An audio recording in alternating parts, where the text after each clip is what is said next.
Merci, frère. Alors, donc, je nous rappelle, hein, il est 2 heures déjà, je vois que les gens sont un peu fatigués. Je nous rappelle, oui. Euh, le développement, vous avez parlé de disciple 2. Un disciple 2. Et puis, il y a une autre disciple. On a parlé de c'est les disciples, on connaît les disciples. Je veux savoir, ce qui est mal dans la chose, c'est le fait de s'auto-proclamer disciple de telle personne, ou c'est le fait qu'on applaudisse. Non, c'est pas. Je disais que j'ai pris les questions d'applaudissement pour juste révéler déjà des germes de mauvaises choses qui apparaissent. Voilà. Déjà, pourquoi si je me présente, je dis moi je suis disciple du frère Eric, et puis toi tu es disciple du frère Michel, je dis pourquoi par exemple il y aurait euh, cette différence d'applaudissement? Est-ce que c'est le fait qu'on est disciple de quelqu'un qu'on applaudit, ou bien pourquoi par exemple on applaudit plus fort quand c'est disciple de par exemple Hassan Degoudi? Ça montre que je vais dire déjà il y a certaines choses qui commencent à s'établir qui ne sont pas bonnes. Voilà. Et ce que j'étais en train d'expliquer surtout, c'était que on ne se fasse même pas appeler comme ça. Voilà, ça veut dire non, moi je suis ici de ceci, mais c'est pas parce qu'un jour, quelqu'un parlant a dit que ah, moi c'est tel frère qui m'encadre comme disciple, ce n'est pas mauvais. Mais j'ai dit qu'il ne faudrait pas qu'on puisse faire de ça des appellations. Comme, parce que là-bas, je dis que là-bas, c'est quelque chose de l'institutionnalisme, bon, c'est officiel, c'est établi, il me présente comme ça. On dit, mon frère dit c'est Samuel. Et en faisant cela, le cœur aime beaucoup s'attacher aux honneurs. C'est les choses sur lesquelles il faut veiller. Comme cela, même si tu es un frère et que tu es un prophète, oui, mais continue d'être appelé frère. Voilà. Mais de temps en temps, si tu es appelé prophète, il n'a pas mal agi. Mais si on commence à t'appeler prophète Samuel, prophète Samuel, prophète Samuel, lui, quelqu'un t'appelle Samuel, tu vois que tu as un pincement, tu veux lui dire que non, tu t'appelles prophète Samuel. Et puis, ça envoie des problèmes. Non, j'ai dit que ce que j'étais en train de surtout montrer, ce n'est pas nécessairement des applaudissements. J'ai juste soulevé ça pour montrer que déjà dans ces manières de faire, on peut voir des gènes qui ne sont pas bons. Mais je voulais surtout vous dire que ce n'est pas mauvais dans le principe que je sois disciple de quelqu'un. Parce que dans le fond, c'est ce que je suis, vu que j'apprends auprès de quelqu'un. Même si c'est Jésus que j'apprends, mais j'apprends auprès de quelqu'un. Donc la personne a une position de maître vis-à-vis de moi. Mais c'est dans ça que le Seigneur a dit de ne pas appeler la personne maître. Et que elle aussi, enfin, elle n'exige pas que, par exemple, je l'appelle comme ça. Mais n'empêche qu'elle rend vis-à-vis de moi ce service, elle fait le travail quand même de maître. Voilà. Donc, c'est ainsi ce que je suis en train de dire. Voilà. Maintenant, là-bas, j'ai pris cet exemple pour dire que ce n'est pas des choses bien. C'est quoi qui a envoyé mauvaise pensée de Saül par rapport à David? Qu'est-ce qui a envoyé ça? Voilà. C'était une affaire de. Il a tué Goliath, les femmes là. Les femmes qui chantaient, elles n'ont pas voulu faire de problème. Ils dit, Saül a tué 10 000, David a tué. Saül dit, mais donnez-lui en même temps le trône. Le jeune là, moi il a tué 1000, vous me donnez 1000, vous donnez 10 000. C'est qu'il lui reste seulement le trône. Donc, comme je dis là, quand par exemple, même supposons, j'ai pris ce cas, mais je prends l'autre cas. Aujourd'hui, ici là, on se dit, voilà, l'œuvre qu'on devrait faire, on dit, bon, le frère Sandé, le frère Sandé, le devant, comme on le dit. Bon, si demain, on a ici que quelqu'un dit qu'il est disciple du frère Sandé, et puis on acclame un peu. Et puis l'autre dit qu'il est disciple du frère Irénée, et puis on acclame. Wow! Bon, tu penses que ça là, si c'est pas la grâce de Dieu là, comment il a commencé à penser par rapport à lui? Et supposons même que par rapport à ce temps-là, avec le frère là, le Seigneur a commencé à l'utiliser, guérissant des malades, faisant, gagnant beaucoup d'âmes là. Ça a commencé à créer des choses. Non pas que je dis que ça va forcément être comme ça, mais je dis que il faut éviter des choses qui vont envoyer Saül la poursuite David. Voilà, les femmes, elles auraient pu chanter, mais de toute façon, elles ont mis 1000 pour Saül et puis 10 000 pour David. Ça envoie un problème entre les deux. Donc, j'étais en train de dire que c'est ça, ces gènes-là. Si on peut les enlever, enlevons-les. Voilà, pour que. Faut pas, non, souvent on dit ça, non, non, frère, c'est rien. Mais mon cher, le cœur là, il est trop tortueux. Nous, on est arrivé en 2000 là, on ne va rien changer. Donc, ce qu'on peut éviter, là, il faut éviter. Voilà. Je pense que la dernière fois, à notre réunion, vous vous rappelez, le verdoyant. Le verdoyant était fâché ici parce qu'une soeur a dit que dans l'église, là, elle ne voit pas quelqu'un de mature, à part le français. Le verdoyant était fâché ici. Voilà. Et je lui ai dit que, mais frère, si tu es fâché pour dire que tu n'es pas mature, là, on dirait que les gens ont raison. Voilà. Mais par exemple, je lui ai dit que, voilà, des choses comme ça. Mais quand j'ai expliqué, j'ai dit que, à lui, j'ai parlé comme ça. J'ai dit que, il ne faut pas que quelqu'un parle de cette façon. Parce que ce que tu vas dire qui ne va pas plaire à l'autre, bon, si ce n'est pas absolument nécessaire, garde-toi. Mais si c'est absolument nécessaire, bon, je vais dire c'est un mal nécessaire, on y passe en essayant d'arrondir comme on peut. Mais si ce n'est pas absolument nécessaire, que je dis, moi ici, là, elle ne voit pas qui est mature, elle n'a pas le frère sans dire. Bon, supposons que par exemple quelqu'un dit ça, alors que voilà le doyen qui est assis là, oui, il peut encaisser ça sans forcément faire le problème, mais l'homme est que, voilà. À un moment donné, il dit qu'il faudrait que leur connaissent pas le bienvenu là-bas, pareil. On dirait que ça sent qu'il y a leur roi là-bas. Donc, voilà, nous autres là-bas, on peut se tuer jusqu'à quand les gens ne verront rien. Donc, voilà. Donc, je veux dire que l'exhortation première, c'est on ne rejette pas le fait que l'on prenne une position d'humilité, d'apprenant, de disciple. Est-ce que ça veut dire d'élève auprès de quelqu'un, un frère, une soeur qui est plus mûr, qui est exemplaire. C'est nécessaire. Mais même dans cette position ou dans cette marche-là, il ne faut pas que celui qui, par exemple, est en position d'instructeur, qu'il puisse se faire appeler maître et que l'autre ait une sorte d'appellation par rapport à lui. Il est mon disciple, je suis son faiseur de disciple, il est mon enfant, je suis son père. Je veux dire que quand ces choses deviennent mécaniques, là, c'est bon, vous faites ça, vous deux, mais on est aujourd'hui, dès qu'on est 20, on va faire ça. Demain, quand on est 40, 50, 60, après, quand on devient 1000, là, c'est une chose, là, tu ne peux plus arrêter. Même ici, on peut faire une réunion, ils ont dit qu'on va arrêter. Mais les frères burkinabés, les frères qui sont, eux, ils continuent d'avancer. Là-bas même, là, voilà, ils vont commencer à parler de pape, Monseigneur, et ils vont être dépassés. Donc, c'est comme ça qu'il faut éviter ça. Voilà, maintenant, j'ai dit que le question d'applaudissement, j'ai juste mis ça là pour montrer que c'est des choses déjà qui peuvent provoquer de la jalousie, ça peut provoquer des colères, ça peut blesser l'autre, même si ce n'est pas notre intention. Comme j'ai souligné le cas de Saül, voilà, les femmes là, étaient contentes avec Goliath, avec insulté Israël pendant, je crois, 40 jours. Hein. Voilà. Et quand David les a délivrés, ils étaient contents. Mais dans leur joie, là, elles n'ont pas fait attention. Elles chantaient que Saül a tué lui, David a tué Dieu. C'est devenu un problème. David s'est fâché. Voilà. Donc, voilà un peu ce que je vous laisse simplement dire. Oui, chers soeurs. Je vais poser une question à son. D'accord.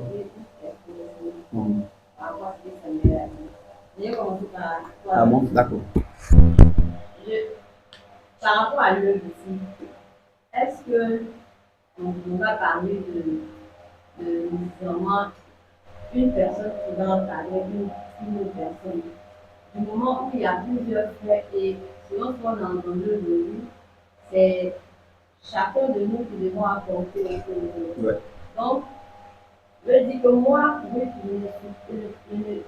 suis pas nécessairement être en train d'être encadré par le frère à 100%. Excusez-moi, vas-y.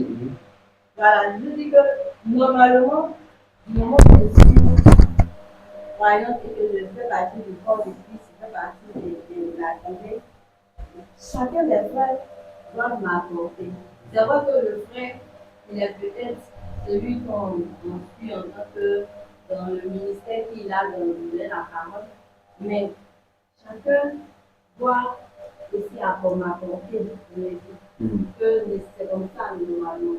Donc, ce n'est pas dans le sens de attribuer forcément une personne sur une autre personne. Parce que quand aussi on fait ça, je me dis qu'on va finalement peut-être tomber dans ce qu'on ne veut pas faire. Mais nous sommes tous, je me dis, le frère Assemblée doit m'apporter, le pasteur Saïd doit m'apporter, le frère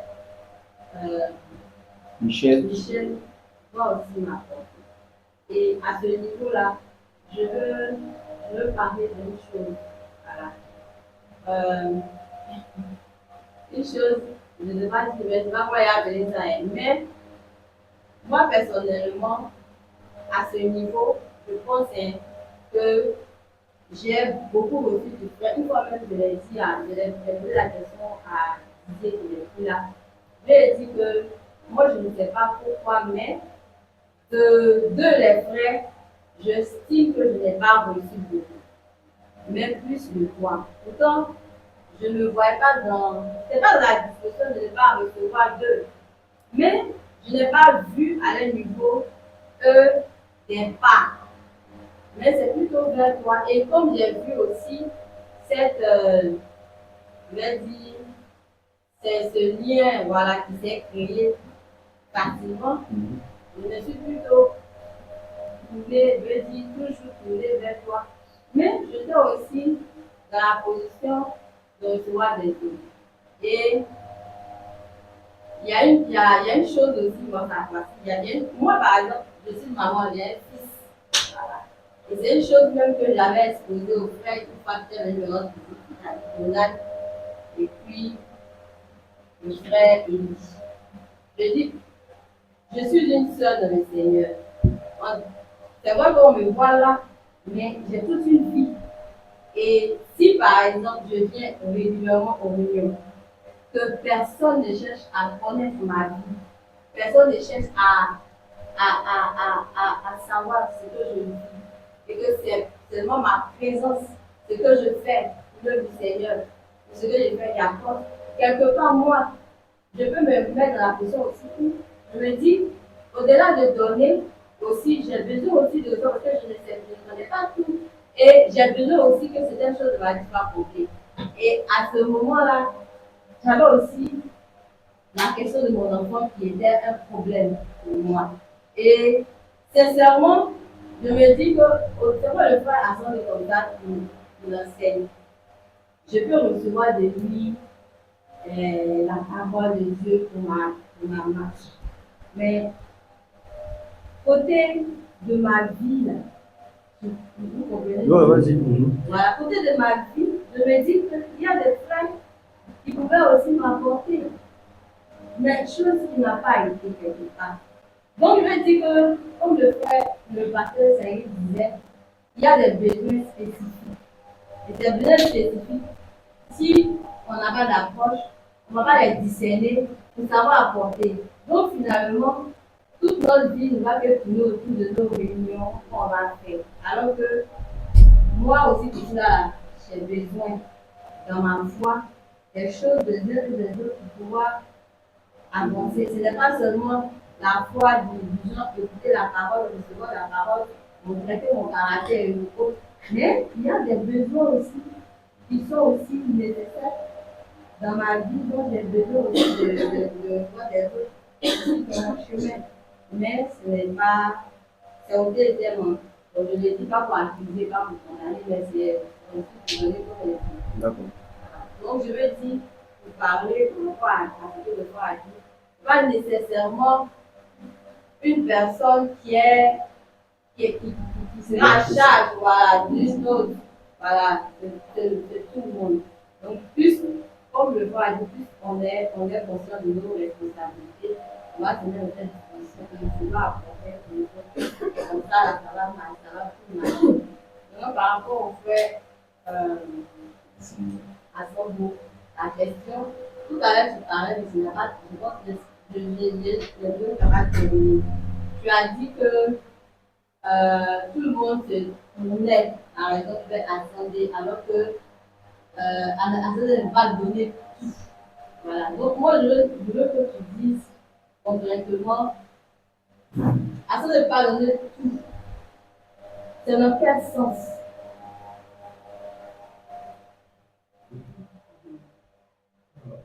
Mais avant, moi, je veux dire quelque chose par rapport à ta. Bon, c'est vrai que tu n'as pas posé de questions, voilà, tu as donné une pensée, mais j'ai voulu que la semaine prochaine, si le Seigneur fait grâce, on parle un peu plus aussi de l'aspect de faire des disciples. Voilà, aujourd'hui, déjà avec les trois, plus ou moins points, avec les aspects très pratiques aussi qu'Éric a soulevé, ses conseils, c'est surtout dans le sens nous-mêmes de travailler à être des disciples nous-mêmes. Donc, dans ces moyens généraux auxquels on doit pas être négligent, l'application aux exercices de la piété dans lesquels on doit être rigoureux. Et puis, le troisième aspect, c'est le fait que nous-mêmes, on puisse aussi voir des gens exemplaires vers lesquels aller pour aussi recevoir d'eux. Voilà. Et puis avec les conseils qu'Éric a donnés, comment même dans les réunions, parce qu'on dit, oui, être là, mais venir comment, les dispositions qu'il faut, tout ce qu'il a dit, c'est les choses vont bien. Ce que tu as dit, voilà, je dis que on en parlera plus longuement. Voilà, je voulais juste dire que, en ce sens, en fait, ce sont les deux choses qui doivent se faire. Ça veut dire que il y a la pensée générale qu'on apporte tous. Et tout à l'heure, comme je disais, même quand vous prenez un frère comme Timothée, je vais dire Timothée, par exemple, il est dans une assemblée, ou bien même le jour où il est avec Paul, ils sont dans une communauté, ou bien ils sont dans une localité. Bon, que ce soit Paul, même Timothée, tous ils reçoivent de tout ce que les frères peuvent faire. Paul, même chez Philippe, ses filles, par exemple, qui prophétisent, il reçoit le ministère de ses jeunes sœurs. Quand Agabus vient, il reçoit le ministère de lui, etc. Donc, je veux dire que Timothée aussi, Paul dit que l'Assemblée des Anciens lui avait imposé les mains. Donc, parce que c'est un frère de l'Église et de l'œuvre, il reçoit de tout le monde. Dans la mesure où tout le monde comprend aussi son rôle de disciple et de travailler à faire d'autres disciples. Voilà. Mais le second aspect de quelqu'un de spécifique aussi est nécessaire. Mais je dis à ce niveau, ce n'est pas une attribution pour rejoindre ce que tu as dit. Ça veut dire que on ne va pas dire que quand on a fini aujourd'hui l'enseignement ici, bon, on va donner chacun quelqu'un. Non, on comprend que c'est nous tous qui le faisons. Mais l'aspect où moi, par exemple, je pourrais plus spécifiquement apprendre auprès d'Éric, parce que à ce niveau, la nécessité, c'est quoi? C'est que, tu vois, quand Jésus marche avec les 12, par exemple, quand il les envoie 2 à 2, prêcher, il y a un aspect d'exercice, il y a un aspect de suivi, il y a un aspect de juger aussi de l'évolution. Et ça, si on reste dans l'ordre général, ce n'est pas quelque chose qui est nécessairement mesurable correctement. Ça veut dire que ce que le Seigneur Jésus faisait là, même les disciples entre eux, ils s'apportaient des choses, même si ce n'était pas souvent toujours spirituel, mais ils se parlaient. Mais le Seigneur, il avait un regard particulièrement sur les uns les autres. Il pouvait à un moment donné les envoyer faire quelque chose, et puis quand ils revenaient, ils disent que voilà ce qu'on a fait. Les démons nous sont soumis. Ils sont contents. Ils disent non, réjouissez-vous, non pas de ceci, de cela. Alors, je dis que quand je reviens à Paul, par exemple, avec Timothée, je peux prendre même Pierre, voilà, avec par exemple Marc, etc. Il dit Marc, c'est son fils aussi, voilà. Donc, cette marche-là, ça permet une transmission plus spécifique de Pierre, par exemple, à Marc. Mais Marc ne devient pas la propriété privée de Pierre. Voilà. Je veux dire que Paul peut tout autant lui apporter, s'il est dans une assemblée, naturellement, tous les frères et sœurs, de soit un don spirituel, même d'encouragement, il lui apporte aussi, comme tu l'as dit, une interpellation, un conseil, il n'y a pas de problème. Mais cette, je dirais, école spécifique auprès de Pierre, c'est quelque chose aussi qui est nécessaire. Mais je dis qu'à ce niveau, on ne le fait pas de manière systématique. Donc, ce qui est plutôt systématique, ce serait les 2 premiers aspects. Ça veut dire que les aspects de moyens généraux et puis si ça, tout le monde doit marcher comme ça. Mais pour le troisième point, par exemple, ça peut se faire, c'est des choses comme on va en parler. Ça peut se faire par le fait que Pierre, il discerne sur Marc qu'il veut, par exemple, récupérer pour un travail plus spécifique. Mais Marc donnera aussi son consentement. Et comme je l'ai dit, par exemple, Marc ne va pas se mettre aussi auprès de quelqu'un, non pas pour le mépriser, mais bon, qui n'a pas une certaine exemplarité, maturité qu'il voit lui-même et qu'il voudrait même copier. Donc c'est pour ça. Or ça, c'est pas la chose qui se trouve à tout bout de champ. Voilà, je vais dire que dans l'assemblée, bon, une sœur peut être déjà dans une attitude, une disposition qui permette que d'autres sœurs puissent plus ou moins s'approcher d'elle. Si aujourd'hui, c'est peut-être la sœur Ruth qui a une certaine assise, s'il y a 2-3 sœurs, les 2-3 sœurs peuvent être surtout avec la sœur Ruth. Voilà, jusqu'à ce que peut-être que de ces 3 aussi, il y ait une deuxième qui soit un peu plus aussi en maturité pour que si une nouvelle sœur vient, mais la nouvelle sœur qui vient, la sœur qui est déjà un peu plus âgée, elle ne s'imposera pas à elle. Voilà, je vais dire qu'elle lui apportera déjà ce qu'elle connaît de manière générale, mais ce n'est pas exclu le fait de pouvoir en fait entrer, si je peux appeler ça comme ça, dans un travail un peu plus spécifique avec cette dernière. Mais à ce niveau, il faudra que celle qui est là reconnaisse en toi quelqu'un vraiment avec qui elle peut apprendre, elle veut apprendre. Et puis comme tu l'as signifié, par exemple, ce qui s'est établi soit entre nous, c'est pas je t'impose pas ça. Voilà, on vit ensemble, on communie ensemble, le temps, voilà, joue son rôle, et puis bon, une certaine affinité s'établit, et puis après, on peut même rentrer dans un certain travail qui ne va pas forcément même nécessiter qu'un jour on dise officiellement que bon, maintenant on a commencé tel travail. Mais les choses se créent aussi de manière plus ou moins, je vais dire comme ça, naturelle. Donc, je voulais juste dire que l'aspect de l'apport général est la volonté du Seigneur. L'aspect de l'apport spécifique est aussi de la volonté du Seigneur. Mais cet aspect, c'est quelque chose qui, je vais dire, est un peu plus en retrait, voilà, et qui se fait plus clairement selon l'orientation du Seigneur. Soit que le frère ou la sœur qui est dans cette position-là discerne quelqu'un qui pourrait faire l'objet d'un travail un peu plus spécifique, mais cette personne aussi reconnaît et a aussi le cœur pour pouvoir faire ce travail-là. Alors, parce que moi, par exemple, aujourd'hui, comme je dis, la façon dont, par exemple, je marche avec le frère Irénée, avec le frère, par exemple, Régis, c'est des personnes avec lesquelles je fais un tel travail, mais ils reçoivent des rites de vous tous. Je veux dire que de manière générale, ici, selon ce que vous avez dans le Seigneur. Mais n'empêche que je suis quand même dans un certain travail qui me permet de leur donner, par exemple, un certain nombre d'orientations, un certain nombre d'exercices. Voilà. Au point où je me rappelle, je pense que dans le temps, je ne sais pas si c'était Irénée, voilà, au début, qui avait quelques.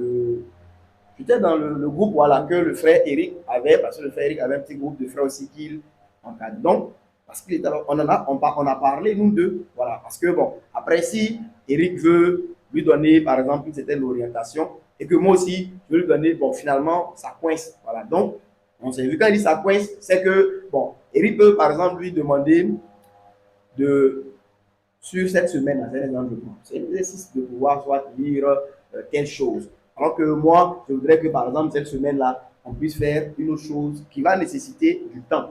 Ça va coïncider. Donc c'est dans ce sens-là que j'ai vu pour que le frère Irénée puisse plus particulièrement voilà, être avec moi pour ce travail-là. Et puis il le fait avec quelques autres frères. Voilà. Mais par exemple, ce n'est pas une chose à ce niveau qu'on a rendu comme un travail dans lequel tous les frères, toutes les sœurs doivent spécifiquement avoir des gens avec qui faire ça particulièrement. Non, voilà. Donc, c'est ce que je veux dire, c'est que ce dernier point, il est beaucoup plus, quand je dis en retrait, il n'est pas quelque chose de systématique. Mais les deux premiers points dont on a parlé, ça c'est ce qui doit être la vie plus ou moins normale de tout le monde. Voilà. Donc, c'est un peu ce que je vous ai dit là. Bien que, comme je l'ai dit, si le Seigneur permet, on reviendra un peu plus. Voilà. Si je comprends bien, le point que tu viens d'expliquer là, je voulais savoir, est-ce que, quand tu dis par exemple, c'est un travail un peu plus spécifique, est-ce que c'est dans le sens du service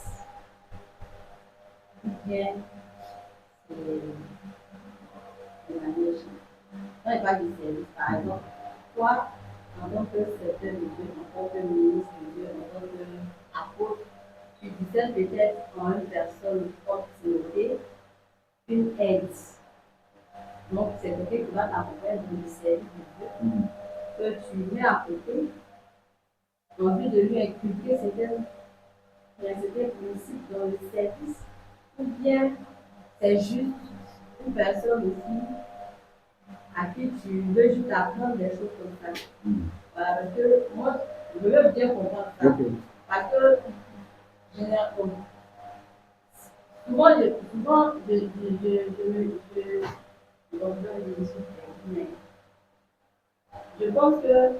si c'est dans le service de Dieu, si c'est le service de Dieu, je peux comprendre. Voilà, par rapport au service, je peux comprendre. Mais parfois aussi, je n'ai pas le vêtement, excusez-moi. Parfois aussi, il y a le vrai qui me dérange dans ce sens-là. C'est que c'est quoi? Une fois, elle était là. C'est que je me dis que normalement, Paul, Timothée. Timothée marche avec Paul. C'est vrai, Timothée, c'est un ministre. Paul a vu quelque chose en lui, il vient faire le suivre, mais c'est aussi pour eux, il ressemble à Paul. Pas seulement venir servir comme apôtre, comme Paul.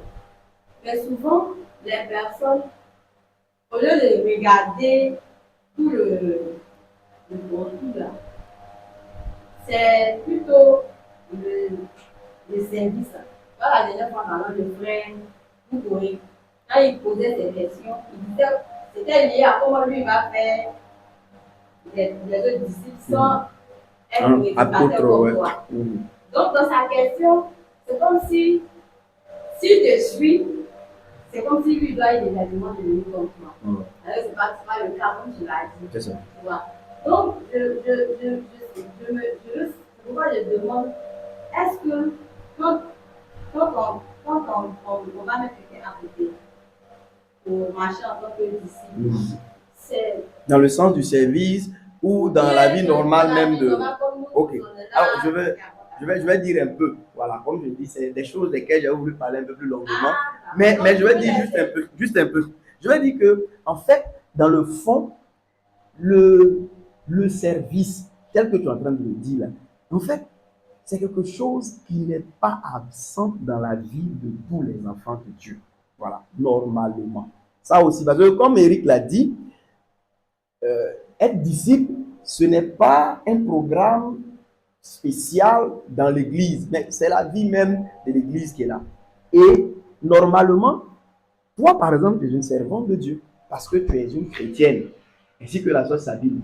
Seulement, là où on pourrait, par contre, se rejoindre dans ce que tu dis, est-ce que c'est par rapport soit au ministère de la parole que tu fais ça? Parce que là, ça devient quelque chose de spécifique dans le ministère. Sinon, à la vérité, parce que ce que je vois un peu dans la question que tu poses, c'est que il y a... En fait, je veux dire que si ça vous fait la même chose que Ok, voilà. par exemple, Sabine, Oui. si Sabine, elle marche avec moi, C'est ça. C'est pas pour que Sabine ait mon don, par exemple. Non. Voilà, c'est pour que. Ce que tu as déjà connu, Voilà, que tu puisses. Mais que elle reçoit ça pour servir dans le don que le Seigneur lui a fait. Voilà. C'est ça. Donc, moi, je me dis, par exemple, si tu prends un frère à côté de toi, est-ce que c'est pour qu'il exerce comme toi dans ce que tu fais comme don que Dieu t'a donné? Non. Ou bien c'est pour. Non, voilà, ça veut de manière générale. Maintenant, je vais dire que dans ce général-là, je vais dire que si le frère, par exemple, est lui-même un ministre de la parole, mais même ministre de la parole, comme tu l'as dit, ce n'est pas nécessairement le même ministère que moi. Mais je voulais simplement dire, sans forcément peut-être m'étendre, c'est que même ce que je fais avec mes frères, je dois pouvoir le faire avec toi, avec la sœur Sabine, mais ce n'est pas pour faire de vous, par exemple, des prédicatrices. Mais si on fait ça correctement, en fait, c'est pour que vous ayez le nécessaire pour faire aussi clairement ce que le Seigneur vous a demandé de faire. Parce que dans le fond, il n'y a pas quelqu'un parmi nous qui n'est pas serviteur ou servant de Dieu. Voilà. Donc, mais je ne vous encadre pas nécessairement de manière spécifique pour faire de vous des prédicatrices. Voilà. Je vous encadre, comme Eric l'a dit, voyant, parce que même la sœur qui, par exemple, a un don pour prophétiser, mais c'est tout autant un don. Mais par exemple, si ce don n'est pas aussi encadré, accompagné correctement de ce qu'il faut, ça peut tout autant être soit inutile, nuisible même. Or, si un certain travail est fait, comme par exemple j'essaie de le faire avec toi, d'une manière quand même correcte, ben, ça donne tout autant à cette soeur non seulement de servir aussi dans le don que tu as, d'une manière plus libre, ça bénit l'Église, ça aide l'œuvre de Dieu, mais ta présence par exemple à côté de moi, ce n'est pas nécessairement pour que toi tu puisses devenir en fait prédicatrice. Et comme tu l'as dit, s'il y a des frères qui voient forcément la chose de cette façon, c'est pas droit, voilà, c'est pas droit. C'est pas comme même Timothée auprès de Paul ou Tite, ils ne sont pas tous devenus nécessairement Paul, voilà. Bien que il y a la vie, il y a le modèle, il y a le sérieux, ça, ils doivent apprendre tout ça. Mais le ministère que tu as, le service que tu as, le don que tu as, c'est particulier, voilà. Et même si tu as apôtre comme lui, mais même deux apôtres, ils ont des spécificités comme Barnabas, par exemple, avec Paul. C'est ce que je voulais juste dire pour ne pas aller trop loin. Voilà. Merci. Mais on reviendra, comme je dis, parce que je voudrais que l'aspect de faire des disciples là, parce que là-bas, mais on n'a pas se déranger de poser toutes les questions, les préoccupations, pour pouvoir bien comprendre aussi les choses.